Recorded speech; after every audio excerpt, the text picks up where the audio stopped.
ಅದೆಷ್ಟು ಜನಪ್ರಿಯರಾಗಿದ್ದರು ಮತ್ತು ಅವರ ಕನ್ನಡವನ್ನು ಪ್ರೀತಿ ಮಾಡ್ತಂಥ ಒಂದು ದೊಡ್ಡ ಜನಸಮುದಾಯ ಎಷ್ಟಿತ್ತು ಅಂತ ಇವತ್ತು ಎಲ್ಲ ಸಾಮಾಜಿಕ ಜಾಲತಾಣ ತೆಗೆದು ನೋಡೋರು ಗೊತ್ತಾಗುತ್ತೆ.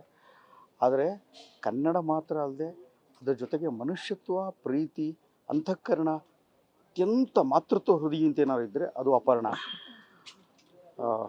ಒಂದು 5 ವರ್ಷಗಳ ಕಾಲ ಮಜಾ ಟಾಕೀಸು, ಒಂದು 2 ವರ್ಷ ಅವರ ಕಡೆದಾಗ ಅಭಿನಯಿಸಿದ್ದು ಮೋಸ್ಟ್ಲಿ ಚಲನಚಿತ್ರ ಅಂತ ಬಿಟ್ಟರೆ ಸೀರಿಯಲಲ್ಲಿ ಕಂಟಿನ್ಯೂಸ್ ಆಗಿ ಆ್ಯಕ್ಟ್ ಮಾಡಿದ ಜೊತೆ 1.5 ವರ್ಷಗಳ ಕಾಲ ಯಡಿಯೂರು ಸಿದ್ಧಲಿಂಗೇಶ್ವರ ಅಂತ.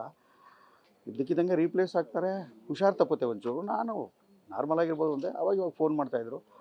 ಆದರೆ ಇಷ್ಟು ತೀವ್ರತರವಾಗಿ, ಇಷ್ಟೊಂದು ಗಂಭೀರವಾಗಿ ದುತ್ ಅಂತ ಈಗ ಹೋಗ್ಬಿಡ್ಬೋದು ಅಂತ ನಾವು ಯಾರೂ ಕಲ್ಪನೆ ಮಾಡೋಕ್ಕೆ ಸಾರಲ್ಲ. ನಿಜವಾಗ್ಲೂ ಒಂಥರ ಗರ ಬಡ್ದಂಗಾಗಿದೆ.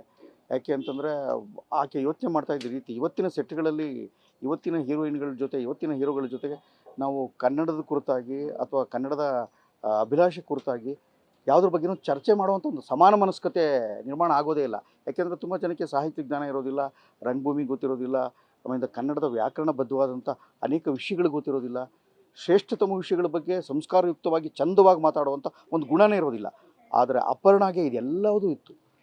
ಅಪರ್ಣಾಗೆ ನನಗೆ ದೊಡ್ಡ ಆಶ್ಚರ್ಯ ಆಗ್ತಾ ಇದ್ದಿದ್ದು, ಎಂಥವ್ರನ್ನ ಒಂದು ಸಣ್ಣ ಮಗುವನ್ನು ಮತ್ತು ಅತ್ಯಂತ ವಯಸ್ಸಾದವ್ರನ್ನ ಕೂಡ ಒಳಗೆ ಮಾಡಿಕೊಂಡು ಅವ್ರಿಗೆ ಹೇಳಬೇಕಾದಂಥ ಅನೇಕ ವಿಚಾರಗಳನ್ನು ಪ್ರೀತಿಯಿಂದ ಆರ್ದ್ರವಾಗಿ ತನ್ಮಯವಾಗಿ ಹೇಳುವಂಥ ಗುಣ ಆಕೆಗಿತ್ತು.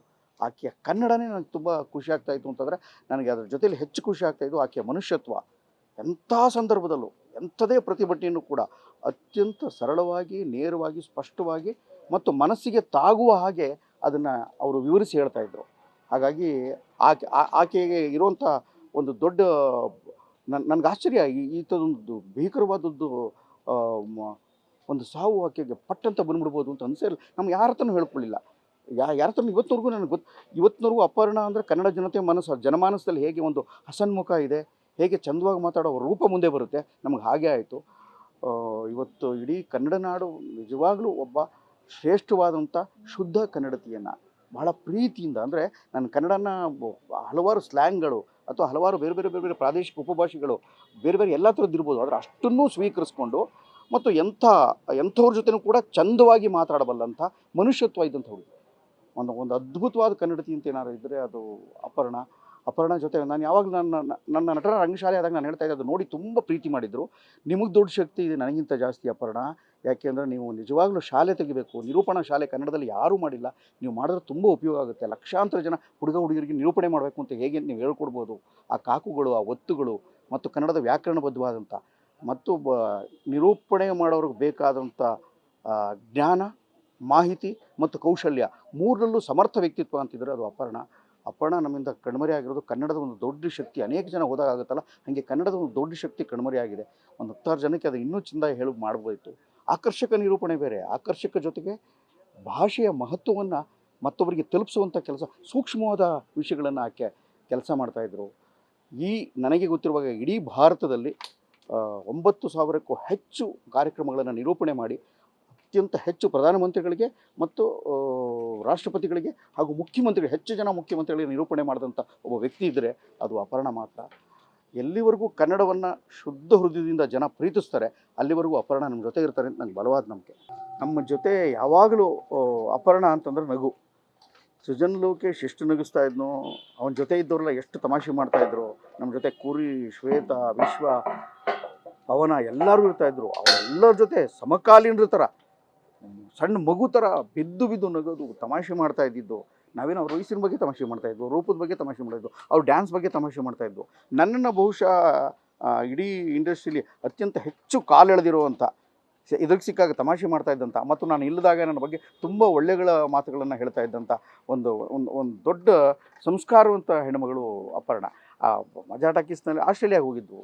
ಆಸ್ಟ್ರೇಲಿಯಾದಲ್ಲಿ ಕಳೆದ ಘಟನೆಗಳಿಗೆ ಒಂದು ಪುಸ್ತಕನೇ ಬರಿಬೋದು, ಅಷ್ಟು ಅದ್ಭುತವಾದಂಥ ಪುಸ್ತಕ ಬರಿಬೋದು ಅಂತ ಆಸ್ಟ್ರೇಲಿಯಾದಲ್ಲಿ ಸುತ್ತಾಡ್ಕೊಂಬಂದು ತುಂಬ ಅಲ್ಲಿ ಬೀದಿಗಳನ್ನು ನೋಡಿದ್ವು. ಅವ್ರ ಜೊತೆ ಕಳೆದಂಥ ಪ್ರತಿನಿತ್ಯ ಅಲ್ಲಿ ಅನೇಕ ವಿಷಯಗಳಿಗೆ, ಅಲ್ಲಾಗಿದ್ದ ಅನೇಕ ವಿಷಯಗಳಿಗೆ ಅವ್ರ ಮಾತುಗಳನ್ನು ಕೇಳೋದೇ ಚೆಂದ. ಆಸ್ಟ್ರೇಲಿಯಾದಲ್ಲಿ ಕನ್ನಡ ರಿಂಗಣಿಸ್ತು, ಆಕೆ ಶಬ್ದಗಳು ರಿಂಗಣಿಸ್ತು, ಆಕೆ ಮಾತಾಡ್ತಾ ರೀತಿ ಚೆನ್ನಾಗಿತ್ತು.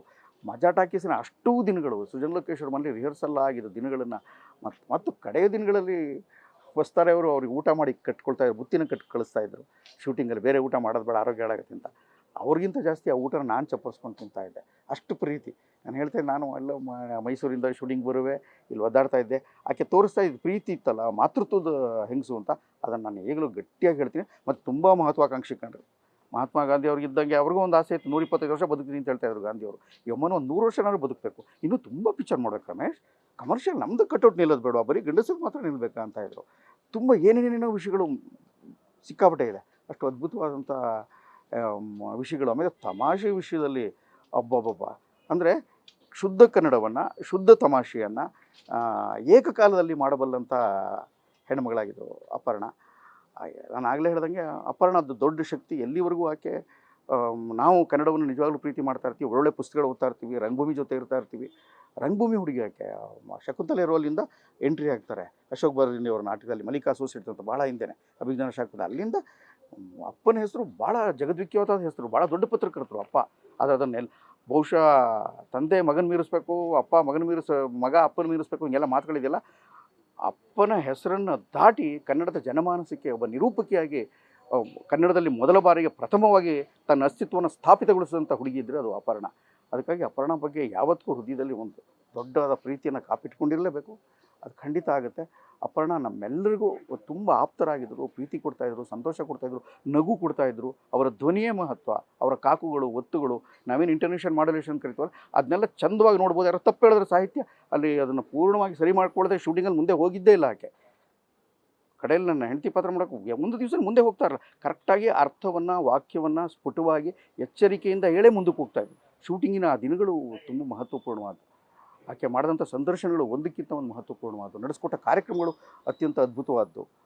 ಇವತ್ತು ನಿಜವಾದ ಕನ್ನಡದ ಒಂದು ಶ್ರೇಷ್ಠವಾದ ಕುಡಿ ಕಣ್ಮರೆಯಾಗಿದೆ ಅಂತ ಹೇಳೋಕ್ಕೆ ನನ್ನ ಮನಸ್ಸಿಗೆ ಹಂಗೆ ಅನ್ನಿಸ್ತಾ ಇದೆ. ಗ್ಯಾರಂಟಿ ನ್ಯೂಸ್, ಸುದ್ದಿ ಖಚಿತ, ನ್ಯಾಯ ನಿಶ್ಚಿತ.